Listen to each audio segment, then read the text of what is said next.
দুর্নীতির মামলায় সাবেক আইজিপি বেনজির আহমেদকে ফাঁসি দেওয়া উচিত বলে সংসদে জানিয়েছেন স্বরাষ্ট্রমন্ত্রী সালাউদ্দিন আহমেদ। মন্ত্রী জানান, গত শুক্রবার আবুধাবির পুলিশ তাকে গ্রেপ্তারের বিষয়টি জানিয়ে তাকে ফেরানোর চেষ্টা হবে বলেও জানান। হাসিনা সরকারের গুম খুন থেকে প্রাতিষ্ঠানিক অপকর্মের হাতিয়ার হয়ে ওঠেন বেনজির আহমেদ। দুর্নীতি মামলায় সেই বেনজিরের ফাঁসির দড়িতেই ঝুলতে হবে। ইন্টারপোলের রেড নোটিসে কার্ড হলো সাবেক পুলিশ প্রধানের। দেশ ছেড়ে পালিয়ে গিয়েও পার পেলেন না, অবশেষে দুবাইয়ে গ্রেপ্তার হয়েছেন পুলিশের সাবেক মহাপরিদর্শক বেনজির আহমেদ। শিগগিরই তাকে দেশে ফিরিয়ে আনা হবে। দুবাইয়ে আটক সাবেক আইজিপি বেনজির আহমেদকে দেশে ফিরিয়ে আনা হবে তা নিয়ে চলছে আলোচনা। দেশের হাজার হাজার কোটি টাকা চুরি করে দুবাইয়ে বিলাসবহুল ফ্ল্যাটে জমিয়ে ফুর্তি করছিলেন পলাতক সাবেক আইজিপি বেনজির আহমেদ। ভেবেছিলেন শেখ হাসিনার মতো তিনিও বুঝি চিরকালের জন্য বেঁচে গেলেন, কিন্তু দুবাইয়ে মাঝরাতে হঠাৎ করেই ঘটল চরম এক অঘটন। কমান্ডো স্টাইলে চারপাশ ঘিরে ফেলে দুবাই পুলিশ, আর ইন্টারপোল সোজা হাত করা পড়ালো হাসিনার এই দাপুটের সেনাপতিকে। বাড়িতে বাড়ি থেকে টোকায় নিয়ে আসবো, মাটির তলে ঢুকলে সেখান থেকে বের করে নিয়ে আসবো। মাটির তলে ঢুকলে সেখান থেকে বের করে নিয়ে আসব। এক সময় যিনি প্রকাশ্যে এই হুঙ্কার দিয়ে গোটা দেশকে কাঁপিয়ে তুলতেন, আজ নিয়ত দশক পুলিশের সাবেক আইনজীবী বেনজির আহমেদকে যদি দুবাই থেকে ধরে এনে বাংলাদেশে সর্বোচ্চ শাস্তি দেওয়া হয়, তাহলে কিন্তু এই বাংলাদেশে অন্তত একটি ইতিহাস হয়ে থাকবে। কারণ শেখ হাসিনার যে মাফিয়া দল ছিল, সেই দলেরই একটি সহযোগিতা ছিল এই বেনজির আহমেদ। এবং শুধুমাত্র তাই নয়, এই বেনজির আহমেদ বাংলাদেশে এমন কোনো জায়গা নাই এবং কোনো স্থান নাই তার সম্পদ নাই। এবং এই বেনজির আহমেদ শেখ হাসিনার সাথে মিলে চাঁদাবাজি, লুটপাট, সন্ত্রাসী এবং দখলদারি করেছিল। এবং শুধুমাত্র তাই নয়, শেখ হাসিনা যত রকমের অপকর্মকাণ্ড করেছিল তার সাথেই কিন্তু যুক্তি ছিল। এবং এই বেনজির আহমেদ শেখ হাসিনাকে কিন্তু সহযোগিতা করত। এবং শুধুমাত্র তাই নয়, এই বেনজির আহমেদ ক্ষমতাকে অপব্যবহার করেছে এবং অপকর্মকাণ্ড কাজ করেছে। এবং বিভিন্ন রকমের জায়গায় যাইয়া তিনি দখলদারি করত এবং চাঁদাবাজি, লুটপাট, সন্ত্রাসী করত। কিন্তু এবার 5 আগস্টের পরে শেখ হাসিনার পালাবার পরে তিনিও কিন্তু পালিয়ে চলে গেছে দুবাইতে। কিন্তু এবার দুবাইতে যাওয়ার পরও তিনি কিন্তু পার পায় নাই, সেখানে তাকে গ্রেপ্তার করেছে এবং বাংলাদেশে এনে সর্বোচ্চ শাস্তি দেওয়া হবে। তো দর্শক, এই বিষয়ে ভিডিও শুরুতে শিরোনামের মাধ্যমে কিছু অংশ দেখেছেন, এখন দেখবেন পুরো ভিডিও জুড়ে বিস্তারিত।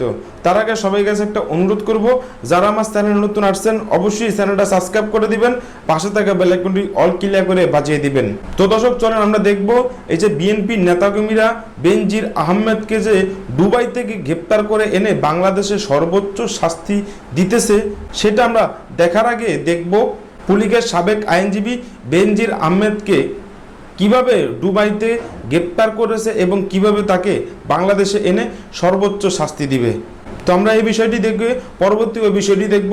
সবাই ধৈর্য ধরে একটি লাইক দিয়ে সম্পূর্ণ ভিডিওটা দেখতে থাকুন এবং আপনার মতামত অবশ্যই কমেন্ট বক্সে লিখতে থাকুন।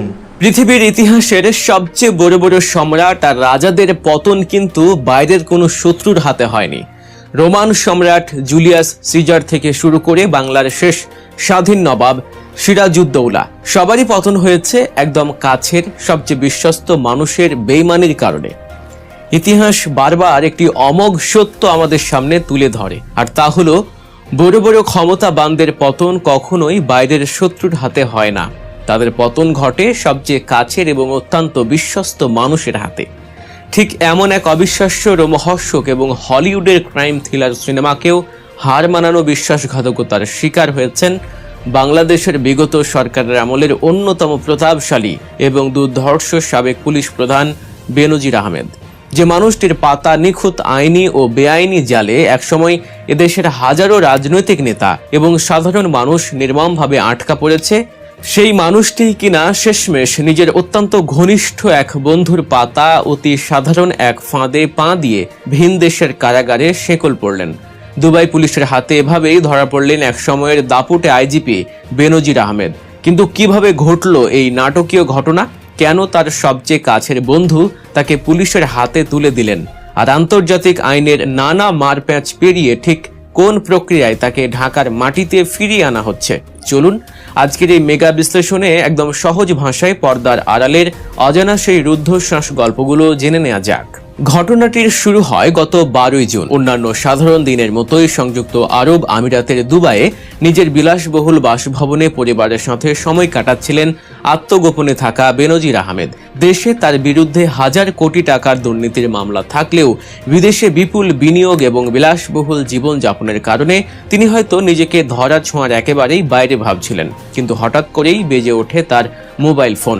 ফোনের অপর প্রান্তে ছিলেন তার অত্যন্ত ঘনিষ্ঠ একজন বন্ধু এবং দীর্ঘদিনের ব্যবসায়িক পার্টনার, যিনি মূলত চট্টগ্রামের একজন সাবেক সংসদ সদস্য। ফোনে সেই বন্ধু অত্যন্ত স্বাভাবিক স্বরে বেনজিরকে বাসার পাশের একটি অভিজাত শপিং মলে দেখা করার জন্য ডাকেন।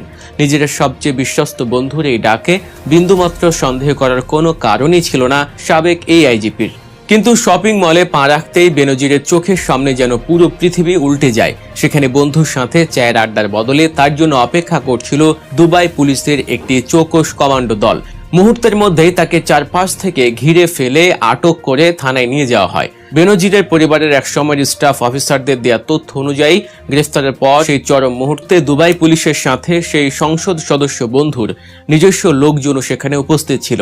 কিন্তু হঠাৎ কেন এই ভয়ঙ্কর বিশ্বাসঘাতকতা? বেনজিরের মতো এমন একজন ধুরন্ধর গোয়েন্দা কর্মকর্তা কিভাবে এত সহজে বোকা বনে গেলেন? আন্তর্জাতিক গণমাধ্যম এবং দুবাইয়ের স্থানীয় সূত্রগুলো তথ্য বিশ্লেষণ করলে এক চাঞ্চল্যকর সত্য বেরিয়ে আসে। জানা যায় দুবাই পুলিশের কাছে বেনজিরের বিরুদ্ধে স্থানীয় কোনো মামলাই ছিল না।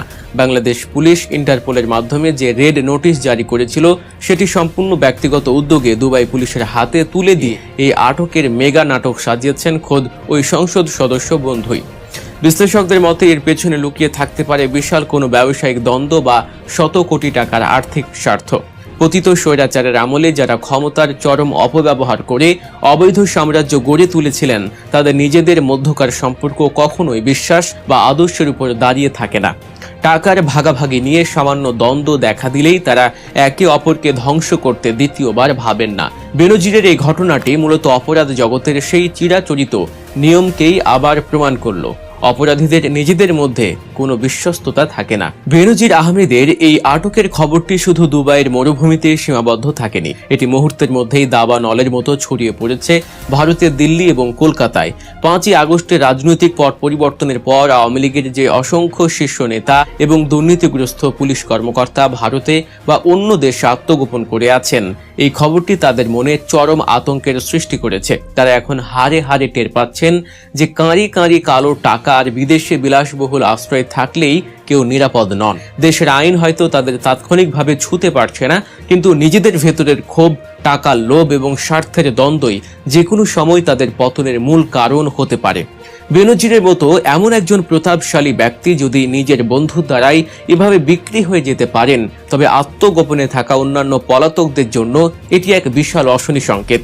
এই ঘটনাটি পলাতক স্বৈরাচারী গোষ্ঠীর মনস্তাত্ত্বিক ভিত্তিকে সম্পূর্ণ গুঁড়িয়ে দিয়েছে। বেনজির তো ধরা পড়লেন, কিন্তু এবার তাকে দেশে ফেরানো হবে কিভাবে? সাধারণ মানুষের মনে এখন এটাই সবচেয়ে বড় প্রশ্ন। কারণ অনেকেরই জানা আছে সংযুক্ত আরব আমিরাতের সাথে বাংলাদেশের সরাসরি কোনো বন্দি বিনিময় চুক্তি নেই। তাহলে কি বেনজির আইনের ফাঁক গলে চিরতরে পার পেয়ে যাবেন? উত্তর হলো একেবারেই না।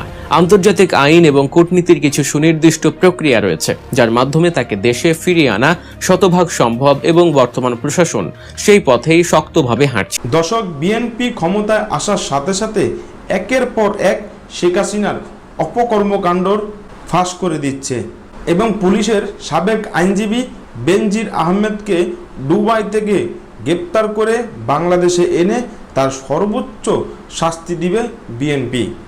কারণ এই পুলিশের সাবেক আইনজীবী বেনজির আহমেদ বাংলাদেশে তার অপকর্মকাণ্ডর কোনো শেষ নাই এবং এই বেনজির আহমেদ তিনি চাঁদাবাজির সাথে জড়িত আছে এবং সন্ত্রাসীর সাথে জড়িত আছে এবং দখলদারির সাথে জড়িত আছে এবং শুধুমাত্র তাই নয়, বাংলাদেশের সম্পদ বিদেশেও তিনি পাচার করেছে লক্ষ লক্ষ টাকা এবং এই দেশে এমন কোনো জায়গা নাই তার সম্পদ নাই। কারণ তিনি ক্ষমতা থাকার অবস্থায় ক্ষমতাকে অপব্যবহার করে জায়গায় জায়গায় দখলদারি করেছে এবং তার কাজে যদি কেউ বাধা দেয় তাদেরকে এই দুনিয়ার থেকে কিন্তু একেবারের জন্য বিদায় করে দিত এই বেনজির আহমেদ। এবং শুধুমাত্র তাই নয়, শেখ হাসিনার যত রকমের অপকর্মকাণ্ড আছে এই বেনজির আহমেদ কিন্তু দামাসাফা দিত। এবং আওয়ামী লীগের যত রকমের নেতাকর্মীরা আছে তারা যত রকমের অপকর্মকাণ্ড করেছে এবং অপরাধ করেছে এবং ক্ষমতাকে অপব্যবহার করেছে এবং তারা এই যে চাঁদাবাজি, লুটপাট, সন্ত্রাসী, দখলদারি করত, এগুলা কিন্তু ধামাচাপা দিত এই বেনজির আহমেদ। এবং এই দেশে এমন কোনো জায়গা নাই তার সম্পদ নাই, এবং হাজার হাজার কোটি টাকা বিদেশে পাচার করারও অপরাধ কর্মকাণ্ডর সাথে জড়িত থাকা এইসব ধরনের অপরাধ করেছে এই বেনজির আহমেদ। এবং সাধারণ মানুষের বুকের উপরে লাথি মারত এবং সাধারণ মানুষের জায়গা জমিন দখলদারি করত এই বেনজির আহমেদ। এবং শেখ হাসিনার যে এত বড় একটি মাফিয়া দল আছে সেই দলের সাথে কিন্তু জড়িত আছে এই বেনজির আহমেদ। এবং তারই কারণে কিন্তু এই বেনজির আহমেদকে ইতিমধ্যে দুবাইতে গ্রেপ্তার করেছে এবং বিএনপি তাকে দ্রুত বাংলাদেশে এনে সর্বোচ্চ শাস্তি দিবে এবং সেটাই কিন্তু এই দেশের ইতিহাস হয়ে থাকবে। তার মানে কিন্তু পরিষ্কারভাবে বোঝা যাচ্ছে এই দেশে যত রকমের অপকর্মকাণ্ড করত এবং কাউকে যদি দুনিয়ার থেকে বিদায়ও করে দিত, তারা যদি বাহিরের দেশে পালিয়ে চলে যায় তাদেরকে গ্রেপ্তার করে এনে বাংলাদেশে শাস্তি দিতে পারবে এবং কেউ ক্ষমতাকে অপব্যবহার করতে পারবে না। তো দর্শক, আজকে পর্যন্ত রইল। পরবর্তী ভিডিও নিয়ে আবারও আসবো আপনাদের সামনে। সবাই ভালো থাকবেন, সুস্থ থাকবেন। সবাইকে আল্লাহ হাফেজ।